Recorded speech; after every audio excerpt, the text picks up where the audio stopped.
All right, I've been waiting for a show with a bunch of musicians here. I want to do this. There was an article in the paper about, oh, it's got to be a month ago now, about Gil Scott-Heron. Anybody know who that is? People call him the grandfather of rap. He's a great jazz musician. I really don't listen to him, but I've always known who he was. Okay, apparently he likes crack a lot. So the people around him are trying to basically shut down his life. Yeah. Again, taking away his personal decisions, his own pride, his own destiny. That's interference. His own drugs. People laugh. That bothers me. No, people I don't laugh. agree with I'm the only one laughing. No, they're laughing. Well, that discredits you, really, then, doesn't it? Because it's not for you to dictate whether he should or should not indulge himself. Anything. I'm just having a conversation on television. The reason I'm laughing is that if you've ever had anyone close to you who's had a substance abuse or drug abuse problem, I mean, it's just terrible for the people who actually love this man. Tough tits, but it's none of your damn business. It's their personal choice. No, that's ridiculous. You can't make somebody stop.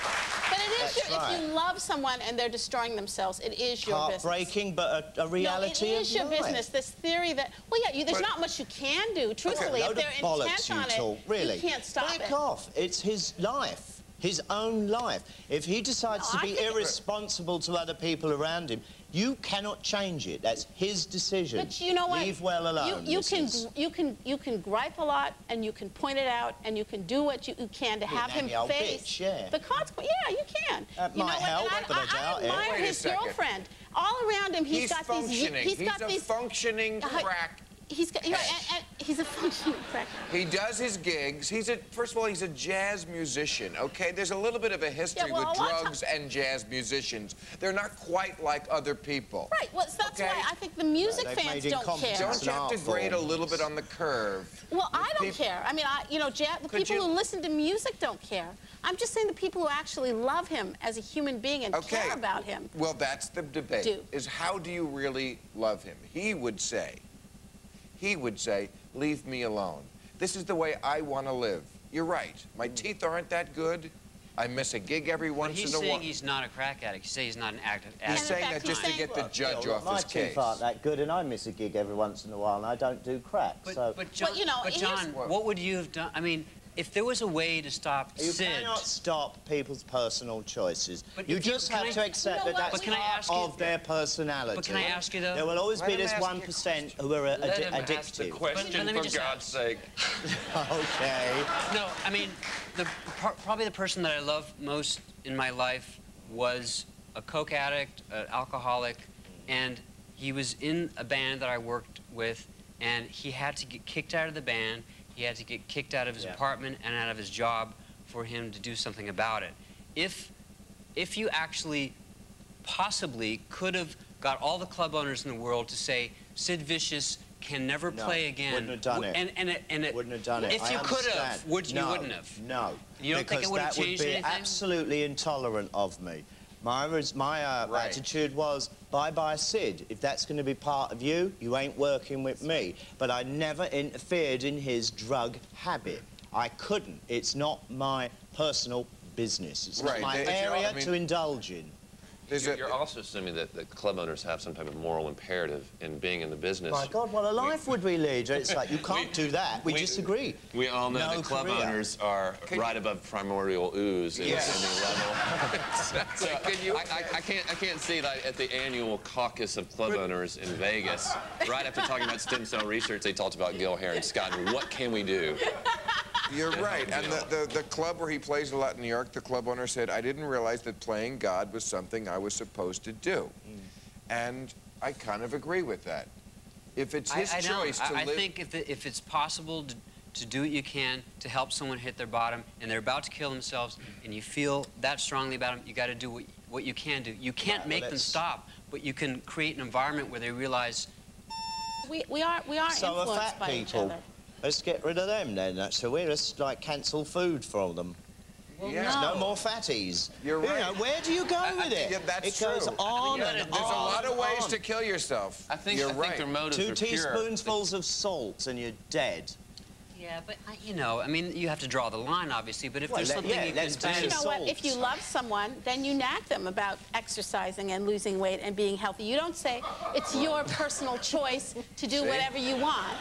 Nagging. We're back to the marriage issue. I gotta take a break. We'll be right back. Join us tomorrow when our guest will be the Who's Roger Daltrey. From Ebert and Roper, Richard Roper. Comedian Jake Johansson. And from Straight Talk, Pam Stencil. And leapt into the gorilla exhibit at the Bronx Zoo yesterday. The man said he meant no harm to the gorillas. He was just hoping that one of them could explain to him the ending of the Planet of the Apes movie. All right, we were talking about Gil Scott-Heron. And listen, speaking of unhealthy codependent relationships, there is a very unhealthy codependent relationship going on right now in the United States, and it is between the Levies and the media. This is sick.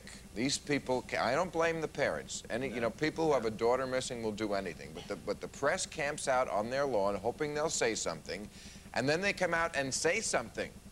And keep them there every day because they think this is their best avenue of keeping the heat on, is to talk to the media. Yeah, desperate for something to do. Because, I mean, your daughter's missing, you're going to be incredibly stressed out. But it's gone wrong, hasn't it? But it's worked. And I don't think anyone is being kind to these people by, at this point, indulging them this way with the press. And, you know, I don't blame the mother for anything she says. If it was your daughter, of course, you'd say crazy things, too. But it's about time the media did something a little more... But exercise some moral self-restraint? A little more than what they're doing, like maybe play piano in a whorehouse.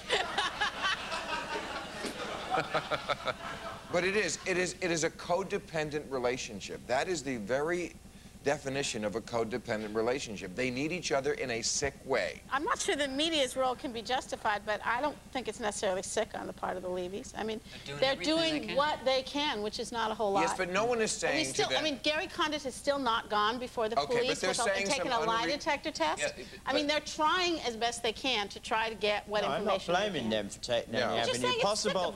I'm blaming the vultures that are lurking around. Oh, yeah, no, but I'm also... The press, the flies. But people want to keep it going. No one has the guts to say to them, you know what, stop. They're not going to call out the National Guard, okay? And when someone is missing for this long... The responsibility is that the presses should pull back, or the levies should pull back and well, I mean, like at least do some investigative reporting, say, per chance. Because I've seen very little of that. It's all really just gossip mongering. She just basically comes out and says, my life is hell, waves, and goes back inside. Yes, I mean, they're there every... Right, and there are these, you know, like, what is she supposed to do? There are these reporters camped out in her yard. I mean, it's not like she controls the press. Whoa. But I'm telling you, it's codependent because they talk to them every day.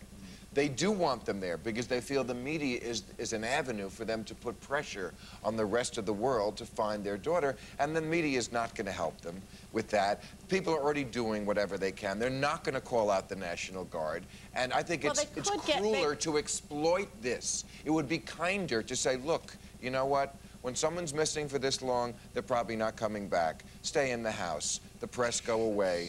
What? It's hard to say. Are you going to say that to her? I just the problem is there is a congressman here and who lied repeatedly and who did sort of weird, flaky things like have his own private lie detector test and release it instead of meeting with the police. But it's not really about him. But yes, it is. I mean, this is the one thing they are clearly trying to do, which is to get Gary Condit. Until he's a suspect, it's not about him, and he is not a suspect. You want it to be about him because he's an adulterer, but it's probably not really about him. We don't know who it's about, but that's the only lead they have, and so they're pursuing it as aggressively as they can. And his behavior has been very it's one up from the face on a milk carton, but it's not really getting anywhere. Yeah. Well, it's at least gotten them somewhere. I think it's a mutually exploitive situation. Right. And let me illustrate with an analogy. Hurry up. I lost my dog, and for a week I exploited my friends with flyers all over the place. And their interest lasted about a week. Right. Now, if my dog had been banging like a senator's dog, I'm sure that it would have gone to 2 or 3 weeks, but it didn't. Moral as far as I found my dog. I've lost a dog too, and so I understand. At night you say, you know what, I'm lying here watching TV, and my dog's out there. You're right. So, I got to take a commercial, but yes, I understand. Daltrey, Richard Roper, Jake Johansson, and Pam Stenzel. Better Than Ezra, good stuff. And Hedwig, Nights Like This.